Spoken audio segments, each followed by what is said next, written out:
বর্তমান digital platform তথা social media বা ফেসবুক দিন দিন বৃদ্ধি পাচ্ছে ফেসবুক ব্যবহারকারীর সংখ্যা। ফেসবুক ব্যবহার করে না এমন সংখ্যা অতি নগণ্য। আধুনিক এই ডিজিটাল প্ল্যাটফর্ম ব্যবহারে অনেকেই পড়ছে বিপাকে, যা অনেকটাই ভয়াবহ আতঙ্কের কারণ হয়ে দাঁড়িয়েছে পরিবারসহ আত্মীয় ও বন্ধু বান্ধবের কাছে।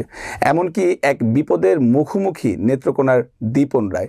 নেত্রকোনার নিজস্ব প্রতিনিধি হৃদয় রায় সজীবের প্রতিবেদনে বিস্তারিত। দীপন রায় বর্তমানে মোহনগঞ্জ ডিগ্রি কলেজে অধ্যয়নরত ডিগ্রি দ্বিতীয় বর্ষের ছাত্র।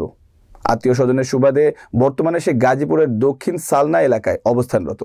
গত ২০ ডিসেম্বর আনুমানিক রাত ১১টায় সামাজিক যোগাযোগ মাধ্যমে দেখতে পায় তার নিজস্ব নাম ব্যবহার করে অজ্ঞাতনামা ব্যক্তি তার নিজস্ব ছবি ব্যবহার করে রাজদীপন সাহা সহ একাধিক ফেসবুক আইডি খুলে, যা সামাজিকভাবে হেয় প্রতিপন্ন করা সহ আত্মীয় স্বজনের কাছ থেকে বিভিন্নভাবে টাকা হাতিয়ে নিচ্ছে।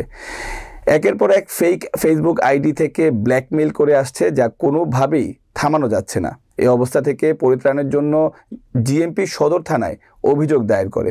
বর্তমানে দীপন রায়ের পরিবার সহ তার আত্মীয় স্বজন ও বন্ধু বান্ধব সহ সকলেই বিপাকে আছে বর্তমান ডিজিটাল প্ল্যাটফর্মের ফেক ফেসবুক আইডির জন্য।